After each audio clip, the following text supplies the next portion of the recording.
Hi, welcome. For those of you who don't know me, my name is Vinny. I'm a UK artist and activist, and in this video, I'm going to be giving a talk on something that's very special to me. Shoplifting. An unusual topic, I know, but let's get into it and answer all the burning questions that I know you have. So your first question probably is, Vinny, why should I shoplift? And to be honest, I bet some of the people watching this have already had a cheeky go of shoplifting.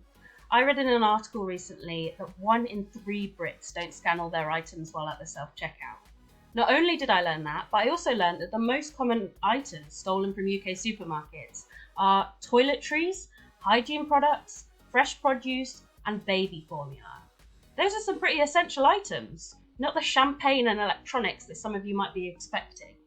In fact, last year, 7.3 million adults reported going without food, while supermarket brands like Tesco reported a profit of over £2 billion, which is a 219% increase from the year before. So, now we've learnt that, your next question will be, Vinny, where should I shoplift?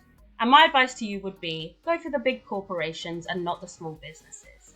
If they're profiting off the misfortune of others, that's free real estate. If you need some ideas, here are the biggest earning retailers from the past year. Now, your next question for me is probably, Vinny, how can I shoplift?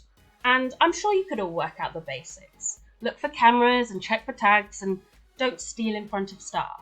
But I'm going to give you my top 5 tips for becoming a pro at shoplifting. My first tip for you is one I recommend in everyday life. Don't be an arsehole. Be polite and courteous to employees. It makes you less suspicious, and no one working in retail wants to deal with another dickhead. Tip number 2. Just like skydiving or dabbling in hard drugs, it's good to know the risks involved before you get started. Although it's very uncommon to be arrested for the theft of anything under £200, there's always a chance you could be caught.